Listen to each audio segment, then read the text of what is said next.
Hello everyone, today is September 8th, day 338 of the war between Israel and Hamas. We still have 101 hostages in Gaza, and these are the articles for today from Yediot Achronot.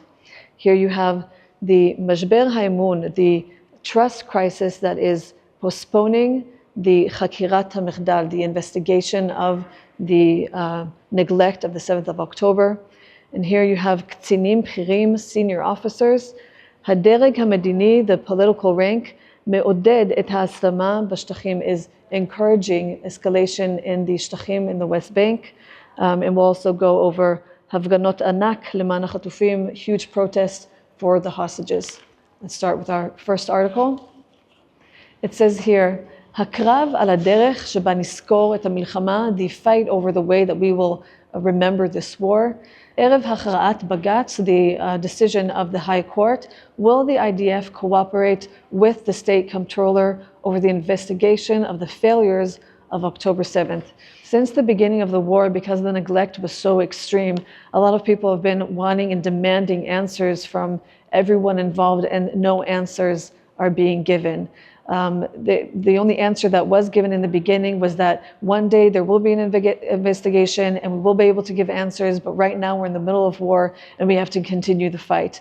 Now that the State Comptroller is the only external body that is doing an investigation instead of a state investigation, here you can see the State Comptroller Angelman and the Chief of Staff Halevi, and it says here that in the IDF, the impression that they're getting is that Angelman has already pre-written and come with bias to these investigations. A lot of the officers and the people that are responsible are afraid that they're going to be found guilty without a trial, and that's why there's so much tension between these two. If you're not from Israel, you probably don't know that actually between Gaza and Israel, there's not just one fence or one wall. There's a bunch of different fences and walls that protect you so that if one of them is compromised, you have the other ones to keep you safe. Here you can see in the picture one of those breached fences. What people are really angry about is that they want this investigation to already be underway. They thought that this investigation would be underway months ago, and people are still, of course, very angry about it. And now to our next article about what's happening in the West Bank. It says here, Bikoret Betzal, the IDF is criticizing Hadereg HaMedini, the political rank, lo magia la'achlatot, they're not coming to decisions. What's happening now in the West Bank is that there's being an escalation in terror that's happening in places like Tulkarem, in Jenin, in the refugee camps, and the IDF is trying to do everything that they can to mitigate it.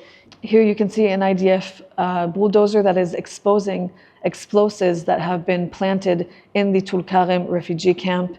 Here you can see a man with a gun in Kfar Tobas, which is the village of Tobas, during the funeral of some of the terrorists that were killed by the IDF. You can see him in the middle of this village just shooting.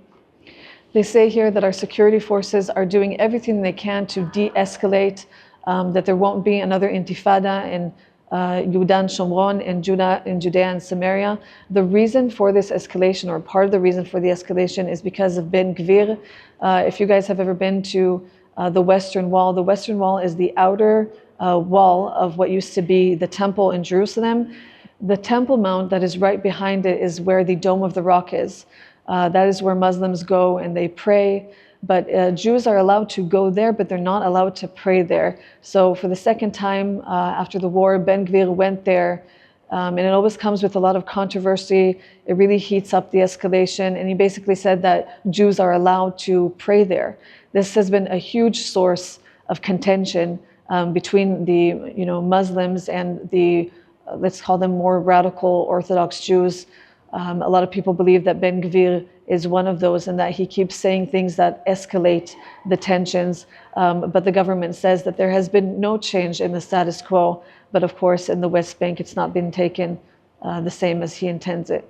Just to show how those tensions express themselves amongst the people, here you have a caricature of Ben Gvir on the beach with two officers, two security policemen, taking away a woman.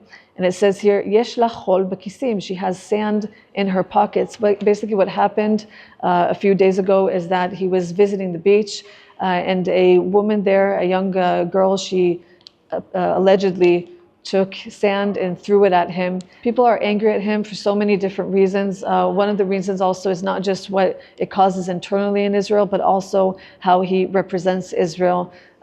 People believe that he's giving us a really bad name. And now about the protests for the hostages that continue to happen in all different locations in Israel.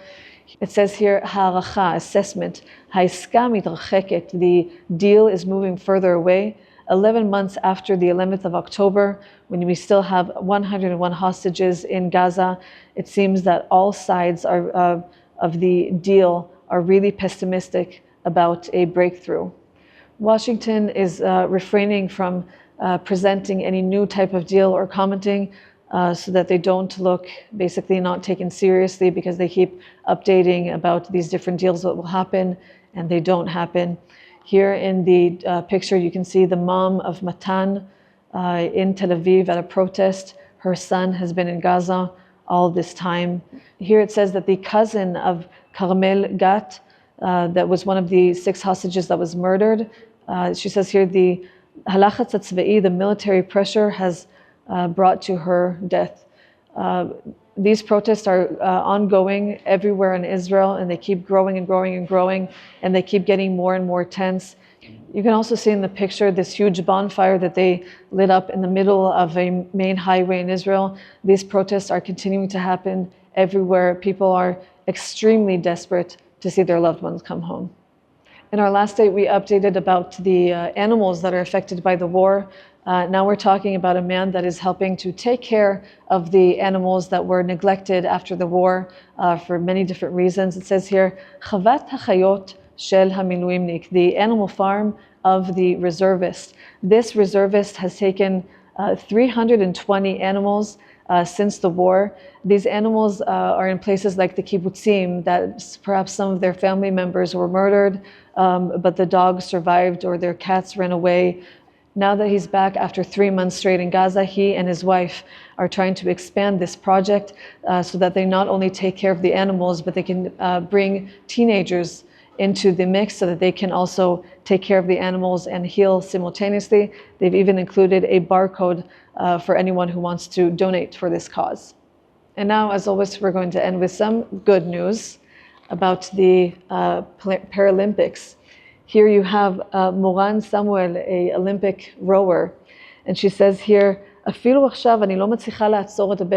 till now, I can't stop crying because of everything that she went through going into this competition during the war. And she says, I didn't know how to even leave the room to go and compete. And then I knew that the only thing that will show the world that we are not going anywhere is that we will win.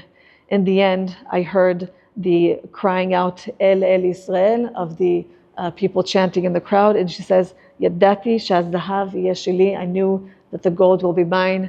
And you can see her here with a gold medal, a silver medal, and a bronze medal. So thank you, Moran, for giving us a little piece of joy during this really difficult time. Thank you guys for watching. If you want more Israel content, go to allisrael.com. And don't forget to subscribe to this channel. We'll see you guys in the next one.